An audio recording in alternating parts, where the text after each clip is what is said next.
Hi friends, welcome to our channel super trader Lakshya. यहाँ पे बात करूंगा किस तरीके से हम प्लान कर सकते हैं कल के लिए। क्या फिलहाल मार्केट का सेटअप फिलहाल दिख रहा है और मंडे को किस तरीके से मार्केट बिहेव कर सकता है उसका। उसके पहले अगर आप देखेंगे तो यूएस मार्केट काफी कमजोर क्लोज हुए हैं। आप देख सकते हैं यूरोपियन मार्केट्स भी काफी वीक है, तो काफी ज्यादा वीकनेस है यहाँ पे। और इसके कुछ रीजंस हैं, जैसे आपका क्रूड ऑयल बढ़ रहा है, जो मिडिल ईस्ट में टेंशन्स है, इसराइल और जो गाजा का जो एक वॉर चल रहा है वो। तो काफी सारे न्यूज हैं जो मार्केट को काफी वॉलेटाइल बनाए हुए हैं। और फेड ने भी कह दिया है कि जब तक मार्केट में क्लियर साइंस नहीं दिखेंगे, इकोनॉमी स्लो हो रही है, इन्फ्लेशन काफी स्लो हो रही है, लेबर मार्केट स्लो हो रहा है, तब तक हम रेट हाइक बंद नहीं करेंगे। तो आप यहाँ पे देख सकते हैं कि कमोडिटी क्रूड ऑयल 92 के ऊपर है। करेंसी में आप देखेंगे यहाँ पे काफी ज्यादा वॉलेटिलिटी है। जो येन है, जापानीज येन, वो भी वीक हो रहा है। 149.8 150 पार करने वाला है। और यूएस 10 ईयर यील्ड ने यहाँ पे ऑलमोस्ट 5 का एरिया क्रॉस किया। बाद में क्लोजिंग थोड़ी वीक हुई, लेकिन यहाँ पे एक यील्ड्स जो है वो अपना हाई पे है, जिसके कारण यहाँ पे प्रेशर बना हुआ है। आप देख सकते हैं यहाँ पे टेक स्टॉक्स भी काफी वीक है। तो ओवरऑल ग्लोबल अगर सेटअप देखें तो यहाँ पे हर जगह हेडलाइन में आपका इजराइल और हमास का जो एक वॉर है, और जो डिप्लोमेसी चल रही है कि भाई जो होस्टेज हैं उनको छोड़ा जाए, और गाजा को रिलीफ जो अपना रिलीफ मटेरियल है, जो भी अपना एड होता है वो पहुंचाया जाए, क्योंकि वहां पे इनोसेंट लोग हैं, उनको भी बचाना है। तो बहुत सारी चीजें चल रही हैं जो कि मार्केट को वोलेटाइल बनाई हुई हैं। और वॉर के लिए भी रेडी है सारे फ्रंट। मतलब आपका अमेरिका अपने बड़े बड़े नेवल शिप्स वहां पे तैनात कर रखा है। उधर पे आपका यमन में कुछ हो रहा है, आपका हिजबुल्ला कुछ कर रहा है। तो काफी सारी चीजें, काफी फ्रंट में वॉर एक्टिव है। इसलिए मार्केट थोड़ा सा यहाँ पे डरा हुआ है। बहुत सारे लोग नहीं समझेंगे कि यार ये ऐसा क्यों हो रहा है। यूक्रेन में भी वॉर हुआ था रशिया के साथ, लेकिन वो 1-to-1 था। यहाँ पे 1-to-1 नहीं है। यहाँ पे बहुत सारे एलाइज हैं जो ऑलरेडी एक एक साइड लेके बैठे हुए हैं। इसलिए यहाँ पे 1-to-1 नहीं कह सकते। यहाँ पे पूरे वर्ल्ड के दो टुकड़े होके, एक साइड ये एक साइड वो, इस तरीके से आपका साइड्स लेके एक वॉर चल रहा है। तो इसलिए ये छोटी चीज नहीं है। और ये यूक्रेन और रशिया से बहुत अलग है। रिएक्शन मार्केट का अभी तक उतना खतरनाक नहीं हुआ है जैसा हो सकता था। तो अगर नहीं हुआ है तो आगे चल के हो सकता है रिएक्शन। तो मार्केट उसी के लिए धीरे धीरे रेडी हो रहा है, क्योंकि मार्केट अभी भी बहुत हाई पे है। आप देख सकते हैं बैंक निफ्टी 43,600 700 एरिया में है।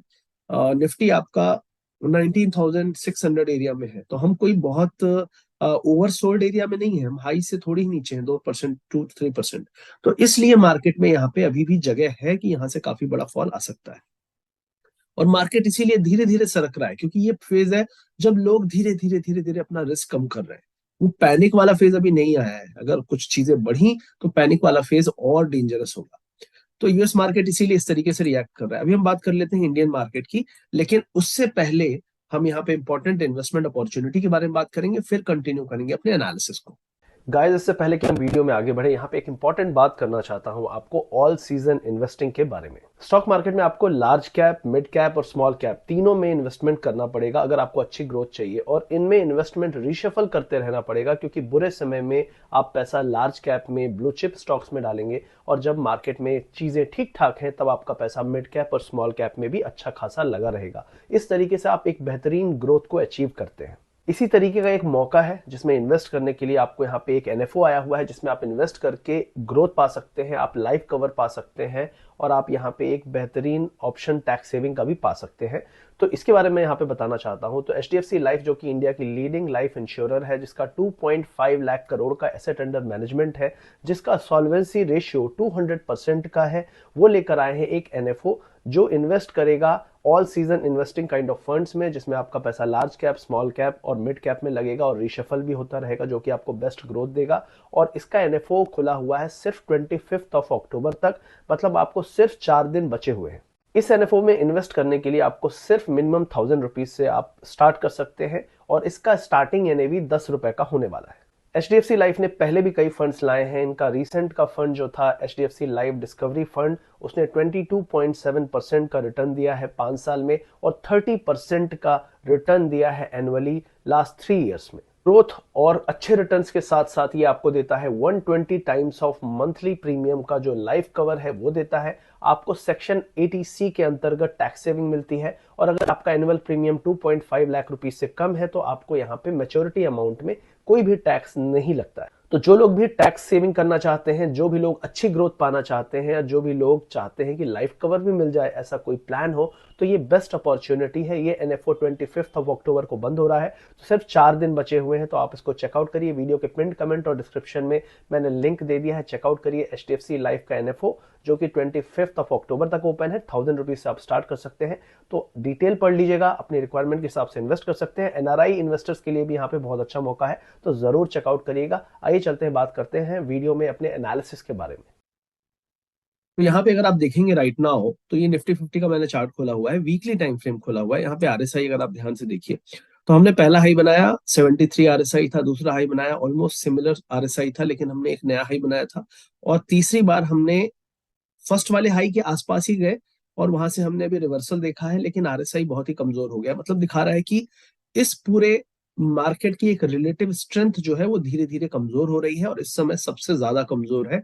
मतलब अगर आप कंपेयर करें आपको जुलाई से लेके अभी तक, तो ये दिखाता है अगर इतनी कमजोर है तो कौन सा एरिया है जहां के नीचे मार्केट काफी बड़ा फॉल दिखा सकता है। ये जो ट्रेंड लाइन है ऑलमोस्ट 19,460 470, इसके नीचे मार्केट कमजोर हो जाएगा, क्लियरली कमजोर हो जाएगा। और फिर एक अच्छा खासा, क्योंकि आरएसआई ने ऑलरेडी इंडिकेशन दे दिया है, तो मुझे लगता है कि देर सवेर मार्केट 19,450 460 को तोड़ने की कोशिश करेगा। और उसके नीचे आपका जो अगला लेवल होगा वो होगा आपका ये 200 सिंपल मूविंग एवरेज की एक्सपोनेंशियल मूविंग एवरेज 21 की लाइन है वीकली में, जो कि है आपका 19,330। और इसके नीचे फिर एक प्रीवियस ट्रेंड लाइंस है नियरली अबाउट 19,000। तो 19,300 के आसपास लास्ट टाइम हम गए थे, लौटे। उसके बाद एक पैनिक लो बनाया 340 पे, फिर वापस से ऊपर गए। अब दोबारा जब जाएगा तो मुझे लगता है 300 भी तोड़ेगा, 200 भी तोड़ेगा, 19,000 चैलेंज होगा। तो इसलिए ये बहुत इंपॉर्टेंट है कि हम 19,450 के ऊपर रहे। अगर उसको नहीं होल्ड कर पाते हैं तो फिर पोजिशनली मार्केट यहां से वीकली टाइम फ्रेम में करेक्शन शुरू कर देगा। और वीकली टाइम फ्रेम में करेक्शन कंप्लीट होगा जब तक में आरएसआई आपका 30 से 40 के बीच में कहीं पे जाता है। अभी हम 58 पे है, तो मतलब ये फिर आपका लेवल वाइज अगर हम कहें तो मुझे मेरा मानना है कि हम 18,800 700 तक आराम से धीरे धीरे सरकेंगे। एक दिन में नहीं, 2 दिन, 2 हफ्ते, 3 हफ्ते लग जाएंगे, लेकिन हम धीरे धीरे वहीं पे जाएंगे। तो सेल द बाउंस एक स्ट्रक्चर है जो बनता हुआ आपको दिख सकता है।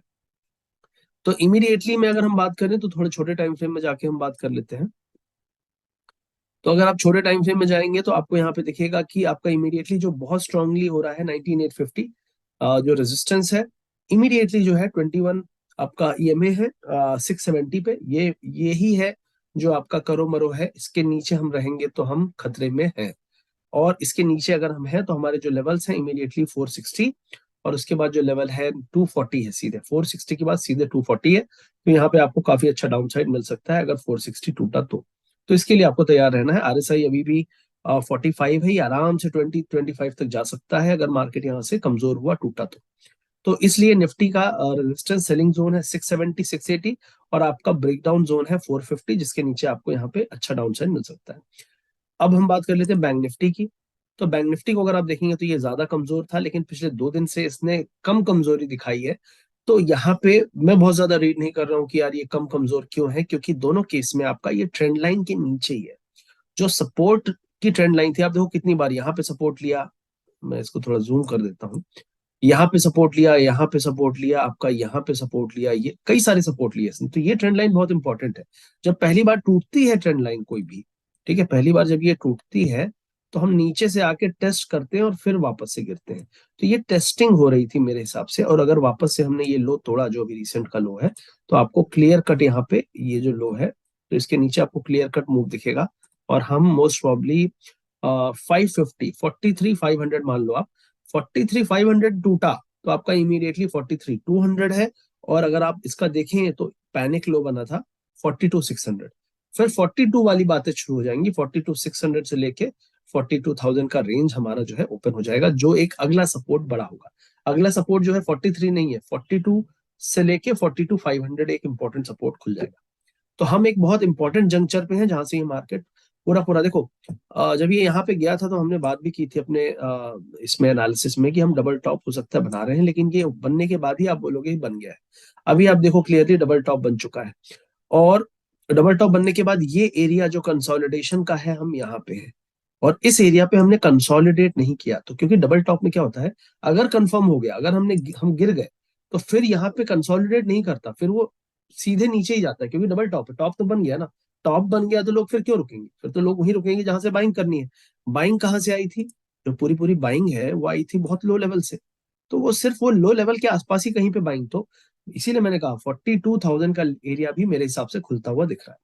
तो ये हो गया आपका बैंक निफ्टी में। इमीडिएटली के लिए आपको जो रेजिस्टेंस है वो आप कह सकते हो इस क्लस्टर का करीब करीब 43,800 से लेके 44,200, ये 43,800 से लेके 44,200 की जोन है, यहां तक जाएगा भी और नहीं निकालेगा ऊपर की तरफ, तो आपका ये ब्रेकआउट नहीं है, ये सिर्फ एक बाउंस है जो कि सेलिंग अपॉर्चुनिटी की तरह होगा। एफआईआई का डेटा जो आया है वो बहुत ज्यादा बियरिश है। एफआईआई ने यहाँ पे काफी सारे कॉल सेल कर रखे हैं, पुट बाय कर रखे हैं, और रिटेलर ने पुट सेल कर रखे हैं, जो कि क्लियरली रिटेलर की धज्जियां उड़ाने के लिए काफी है। तो जब तक रिटेलर को ये लोग बैंकरप्ट नहीं करेंगे तब तक ये मार्केट जो है उठेगा नहीं। तो मतलब ये अभी और नीचे ले जाएंगे जब तक रिटेलर टोटली बैंकरप्ट ना हो जाए, क्योंकि रिटेलर अभी बहुत बुलिश हो रहा है, और रिटेलर जब बियरिश हो जाएगा तब जाके मार्केट बेस बनाएगा। तो रिटेलर अभी बिल्कुल भी बुलिश बियरिश नहीं है, बुलिश है। तो ये फिलहाल एफआईआई का डेटा दिखा रहा है। फ्यूचर्स में पोजीशन ऑलरेडी काफी सारी शॉर्ट्स खड़ी हुई है। अभी हम यहाँ पे देखेंगे इंडिया विक्स की बात, तो विक्स जो है आपका ये ब्लफिंग गेम खेल रहा है। आप इसको देख के सोचोगे यार कुछ नहीं हो रहा, लेकिन आप देखोगे रियल में तो मार्केट में वीकनेस है, स्टॉक्स टूटना शुरू हो चुके हैं। और मैं आपको बता दूं 3 दिन लगेंगे इस विक्स को 10 से लेके 15-16 पहुंचने में, 3 दिन। मैं नहीं कह रहा कि हम वापस से 20-25 यहाँ पे जाएंगे, लेकिन 13 से लेके 15 के एरिया, मेरा मानना है अभी भी हम एक बार 16 तक हमें जाना चाहिए। और वो 16 वाला दिन ही होगा जिस दिन मार्केट सही में पैनिक के साथ टूटेगा। ठीक है, जो आप कह रहे हो ना कि अभी मार्केट में फॉल उस टाइप का नहीं आ रहा, वो तभी आएगा, देखना जब आप उस दिन विक्स भी आपको धुआंधार तरीके से 20-25% एक ही दिन में उठता हुआ दिखेगा। और ये हो सकता है किसी भी दिन। ठीक है, तो इस पे आपको नजर रखनी है। ओवरऑल अगर आप देखो तो पोर्टफोलियोज टूटना शुरू हो चुके हैं। इस लाइन के बारे में मैंने बात की थी अपने स्टूडेंट से एनालिसिस में। यहाँ पे 39,000 ये करंटली हम इस लेवल पे हैं, ये सपोर्ट था, फाइनल सपोर्ट था, इसको भी हमने तोड़ दिया। लेकिन मेरा जो लाइन थी जिसके नीचे हम बेरिश होने थे 40,300, जिसके नीचे हम ऑलरेडी आ चुके हैं। अब इसको तोड़ने के बाद हम इस क्लस्टर पे हैं जो एक इंपॉर्टेंट सपोर्ट है ये। और अगर ये टूटा तो आप समझ लो ये सारी रैली जहां से हम आए थे ना, ऐसे ऐसे करके ऐसे ऐसे करके ये सरकते हुए यहीं पे कहीं पे आके रुकेगा 37,000, मतलब यहाँ से 10% मिड कैप में। तो पोर्टफोलियोज ऑलरेडी लाल होना शुरू हो गए, इसलिए माहौल नहीं सुधरेगा, ये मैं कहना चाहता हूँ। उसके अलावा अगर आप देखें तो मेटल्स में फिर से वीकनेस शुरू हो गई है। आप देख सकते हैं यहाँ पे उम्मीद थी कि थोड़ा ब्रेकआउट होगा, लेकिन फिर से ब्रेकआउट फेल हो गया है। आप इंपॉर्टेंट मूविंग एवरेजेस के नीचे हैं। मुझे लगता है यहाँ पे फिर से आपको बॉटम थोड़ा इस एरिया पे 6600 के आसपास, तो मतलब करंट लेवल से आपको 2% 2 to 3% और फॉल यहाँ पे मेटल्स में दिख सकता है। क्योंकि मेटल का जो इंपॉर्टेंट सपोर्ट है ना वो यहाँ पे है, ये एरिया इंपॉर्टेंट सपोर्ट है। यहां तक आपको धीरे धीरे ये खींच ही लेगा, धीरे धीरे आएगा लेकिन खींच खींच के ले आएगा। तो इसलिए कोई भी अभी सेक्टर एज ए स्पेसिफिक बहुत ज्यादा कॉन्फिडेंस नहीं दे रहा है। यहाँ पे आईटी की बात करूंगा, आईटी बहुत ज्यादा नहीं गिरा है, तो ये थोड़ा सा लोगों को लगेगा कि यार ये कॉन्फिडेंस दे रहा है। लेकिन आईटी, ये जो 2 लाइनें मैंने बनाई थी काफी दिन पहले, इसके बारे में बात भी की थी, हम यहीं पे समय बिताएंगे। तो आईटी एक अच्छा सेक्टर है लॉन्ग टर्म के लिए एक्यूमुलेट करने का डिप में। लेकिन ये मत सोचो कि तुरंत पैसे बन जाएंगे, आपका लंबे समय का व्यू है। तो IT is the safest bet as of now जो मुझे दिख रहा है। फार्मा भी सेफ है, ठीक है, क्योंकि फार्मा में एक बहुत अच्छा इंटरेस्ट रिसेंटली में लोगों का जागा है, तो मुझे लगता है फार्मा भी अच्छा कर सकता है। लेकिन टाइम आपको लेके चलना पड़ेगा, अगले 2-3 महीने थोड़ी मार्केट के लिए मुश्किल हो सकते हैं। यहाँ पे रिलायंस लगातार वीक बना हुआ है, इंपॉर्टेंट मूविंग एवरेज के पास है, इसलिए इसको मैंने हाईलाइट किया है यहाँ पे। और 200 डे सिंपल मूविंग एवरेज के में टिका हुआ है, इसको तोड़ा, मतलब समझ लो 200 डे मूविंग एवरेज के नीचे मतलब पूरा बियरिश ही बियरिश, फिर आपको ये इस तरीके का फॉल दिखेगा। देखो लास्ट टाइम जब तोड़ा था तो कितना गिरा था, उसके बाद बहुत बड़ा फॉल आया था। तो उम्मीद है ना टूटे, लेकिन अगर ये टूटा तो आप सोचो कितना गिर सकता है, 2000 तक भी जा सकता है। तो रिलायंस मेरे हिसाब से बहुत अच्छी बेट नहीं है, मेरे हिसाब से ये एक रिस्की स्टॉक है राइट नाउ। और जब मार्केट चल रहा था तो भी ये नहीं चल रहा था, और अभी भी एकदम डेड पड़ा हुआ है, तो इसका कोई कंट्रीब्यूशन फिलहाल नहीं दिख रहा है मार्केट में। तो इससे थोड़ी सी दूर रहें, बहुत ज्यादा एक्साइटेड ना हो कि सस्ता हो गया। आईसीआईसीआई बैंक की बात करूंगा, यहाँ पे आईसीआईसीआई बैंक ने फिर से जो ये कैंडल बनाया है, राइट नाउ हम सपोर्ट पे हैं 930 925 एरिया के नीचे गया। तो मुझे लगता है अगला जो एक लेवल उतरेगा वो होगा 915, जो मैं बहुत दिन से बोल रहा हूँ कि आना चाहिए। हम उसके पास तक आए थे लास्ट टाइम 926, इस बार फिर से वहीं पे आए हैं। मुझे लगता है ये 915 का एरिया देर सवेर टूटेगा और हमें यहाँ पे जाना चाहिए 870 860 की तरफ। ये मेरा व्यू है कि 860 870 यहाँ पे देर सवेर आएगा। मुझे लगता है ये एरिया है जहां तक हम वापस से आ सकते हैं। और अगर लार्जर टाइम फ्रेम में मैं देखता हूँ तो आपको क्लियरली वीकनेस दिखती है। मैंने ये आपको बताया भी था, आप वीकली टाइम फ्रेम का देख सकते हैं। ये RSI लोवेस्ट एरिया पे है 48 पे। मुझे लगता है ये एटलीस्ट अगर 39 40 तक भी आएगा तब तक में ये स्टॉक 914 तो नहीं, मुझे लगता है यहाँ पे इस एरिया पे आ जाएगा 870 860। तो ये एरिया है जहां पे इसका सपोर्ट मिलेगा इसको पहले। ठीक है। और उसके अलावा अगर बात करूं यहाँ तो SBI की बात करूंगा मैं। SBI ऑलरेडी इंपॉर्टेंट एवरेजेस, क्योंकि आपने देखा PSU बैंकिंग ज्यादा वीक थे फ्राइडे को भी, तो मुझे लगता है यहाँ पे SBI काफी वीक रह सकता है और इसका देर सवेर मुझे लगता है 500 तक ही जाएगा। इसको यहाँ पे बिल्कुल टच करने लायक नहीं। मैंने पब्लिक सेक्टर बैंक सरकारी स्टॉक्स के बारे में क्लियरली कहा था, यहाँ पे जितने मौके मिल रहे हैं उतने मौके कभी नहीं मिलेंगे। और गिराने के पहले एक शार्प अपसाइड भी इन्होंने दिया, जो कि एक मेल्टअप फेज होता है जहां पे सारे रिटेलर घुसते हैं और सारे बड़े लोग निकल जाते हैं। और वो हो चुका है, अभी रिसेंटली में हुआ है। तो आप देखेंगे PNB, बैंक ऑफ बड़ौदा, ये सारे स्टॉक उस तरीके का बिहेवियर दिखा रहे हैं। मुझे लगता है यहाँ पे 557 के नीचे हम गए तो हम 500 की तरफ जाएंगे और बहुत तेजी से जाएंगे, क्योंकि यहाँ पे आप देखा ये देखो कैंडल देखो, 3 हफ्ते के अंदर हम कहाँ से कहाँ पहुंच जाते हैं। तो शार्प ही होगा जो होगा। तो हम जिस लेवल पे रुके हुए हैं इसके नीचे फॉल स्लो नहीं होगा, स्लो फॉल अभी तक था। अभी जो फॉल होगा वो काफी फास्ट पेस्ड होगा। तो ये सारी चीजें हैं अभी फिलहाल स्ट्रक्चर। जो वॉर की सिचुएशन बनी हुई है, जो क्रूड ऑयल की सिचुएशन बनी हुई है, जो डॉलर की सिचुएशन है, करेंसी है, आपका फेड लगातार हॉकिश बना हुआ है, रेट हाइक करने की अभी भी बात कर रहा है। तो ये सारी चीजें मार्केट में एक अच्छा साइन नहीं देती हैं। तो मुझे लगता है यहाँ पे आपको बाउंस पे सेलिंग अपॉर्चुनिटी ही मिलनी चाहिए। अगले हफ्ते, उसके अगले हफ्ते, अगले 15-20 दिन मेरा व्यू सेम है। मुझे नवंबर एंड के बाद ही मैं अपना व्यू बदलूंगा, क्योंकि मुझे लगता है 10-15 नवंबर, 15 नवंबर के बाद कहीं पे एक बेस बनेगा और उसके बाद ही हम डिसाइड करेंगे कि यहाँ पे बाय करना है या फिर एक बाउंस आएगा, वो फिर से एक सेलिंग अपॉर्चुनिटी होगी जो लोग नहीं निकल पाए हैं उनके निकलने की। क्योंकि जब भी बाउंस आएगा ना, आपको लगेगा यार ये तो नई रैली शुरुआत है, और ये कहा जाएगा, बार बार कहा जाएगा। लेकिन आप समझो कि अगले 6 महीने 8 महीने चुनावी है, काफी इलेक्शंस है, सेंट्रल इलेक्शन है, आपका स्टेट इलेक्शन है। तो ये मार्केट को रूल करेगा, ना कि रिटेलर क्या चाहता है। रिटेलर कभी भी लो पे नहीं खरीदता, वो हाई पे खरीदता है, लो पे बेचता है। तो रिटेलर जो है, माहौल जब बहुत ज्यादा पागलपंती का दिखे तो समझ जाओ कि क्या होने वाला है। तो ये फिलहाल मेरा व्यू है। आई होप वीडियो अच्छा लगा। वीडियो अच्छा लगे तो इसको लाइक करिए, शेयर करिए, सब्सक्राइब करिए। और इसी तरीके से अगर कुछ और कमेंट्स हैं तो आप जरूर कमेंट सेक्शन में बताइए। और लाइक जरूर कर दीजिएगा, वीडियो शेयर कर दीजिएगा दोस्तों तक। ये व्यू जो मैंने दिया है चार्ट में, ये काफी हेल्प उनको करेगा। Thank you very much, see you soon. और वीडियो के पिन कमेंट और जो आपका डिस्क्रिप्शन है उसको चेक कर लीजिएगा। HDFC का NFO 25 तक ओपन है, तो अच्छा मौका है, आप इन्वेस्ट कर सकते हैं। चेकआउट कर लीजिएगा डिटेल्स पिन कमेंट में। Thank you very much, see you soon.